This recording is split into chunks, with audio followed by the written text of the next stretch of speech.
Waalaikumsalam warahmatullahi wabarakatuh. Kami dari kelompok 2 beranggotakan 4 orang. Saya Nur Lokasi Adha.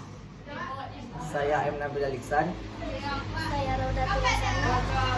Saya Al-Jinatul Ramadhani. Kami akan menyampaikan hasil diskusi kelompok kami, yaitu tentang kerajaan Aceh Darussalam. Kesultanan Aceh Darussalam berdiri pada tahun 1514 Masehi dan terletak di ujung pulau Sumatera. Adapun sumber sejarah mengenai Kesultanan Aceh Darussalam yaitu 1. Kitab Bustanus Salatin ditulis oleh Nuruddin Al-Raniri pada tahun 1637 Masehi. 2. Genta Perunggu Cakra Donya merupakan hadiah Kaisar Cina untuk Sultan Aceh. Yang ketiga, Gunungan di bekas Taman Gairah Kesultanan Aceh di Banda Aceh. Yang keempat, makam Sultan-Sultan Aceh di Banda Aceh. Yang kelima, Masjid Raya Baitur Rahman dibangun oleh Sultan Iskandar Muda. Kerajaan Aceh berkembang sebagai kerajaan Islam. Kerajaan Aceh tersebut tidak terlepas dari letak kerajaan yang sangat strategis, yaitu di Pulau Sumatera bagian utara dekat jalur perlayaran dan perdagangan internasional pada saat itu. Berikut beberapa faktor yang mendukung kerajaan Aceh. Yang pertama, letak ibu kota Aceh yang sangat strategis, yaitu di pintu gerbang perlayaran dari India dan Timur Tengah. Yang kedua, pelabuhan Aceh memiliki persyaratan yang baik sebagai pelabuhan dagang. Yang ketiga, daerah Aceh kaya dengan tanaman yang lada yang merupakan dagangan ekspor yang penting.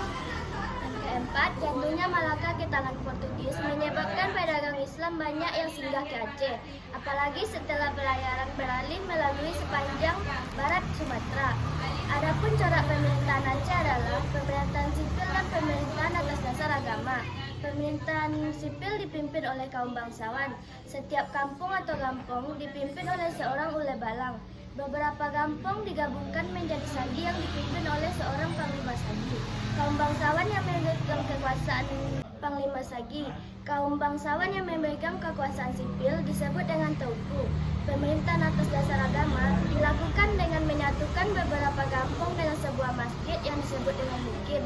Kepala tiap-tiap mukin disebut dengan imam.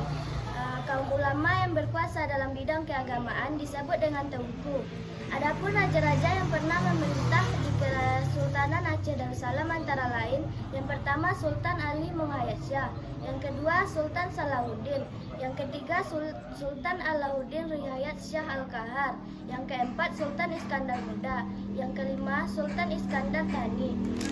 Pada tahun 1929, Kesultanan Aceh mengadakan persiapan untuk menyerang Portugis yang ada di Malaka, tetapi dibatalkan karena Sultan Ali Muhayyad Shah wafat dan dimakamkan di kandang 12 Banda Aceh.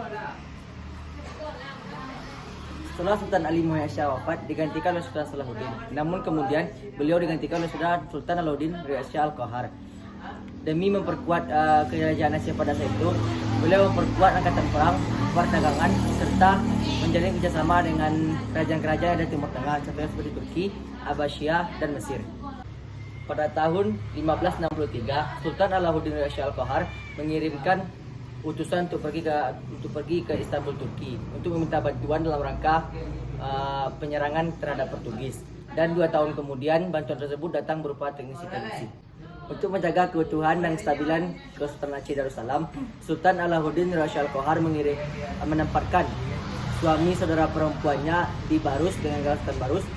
2 orang putra mahkota diangkat menjadi Sultan Pariaman dan Sultan Aru yang digelar dengan Supanggawari dan Sultan Mogol. Dan di daerah-daerah kekuasaan Kesultanan Aceh pada saat itu dikirimlah utusan-utusan dari Aceh.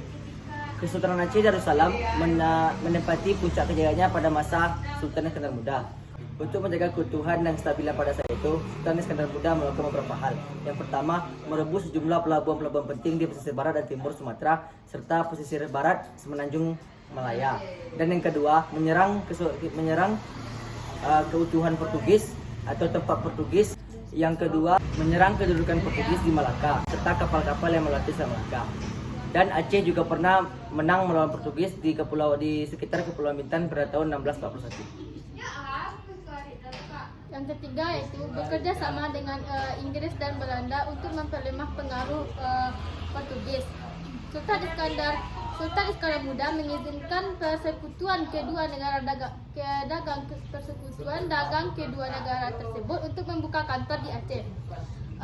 Pada masa pemerintahan Sultan Iskandar Muda, Kesultanan Aceh mengalami kemajuan seperti dibentuknya suatu undang-undang tentang tata usaha yang biasanya disebut dengan adat mengkuta alam.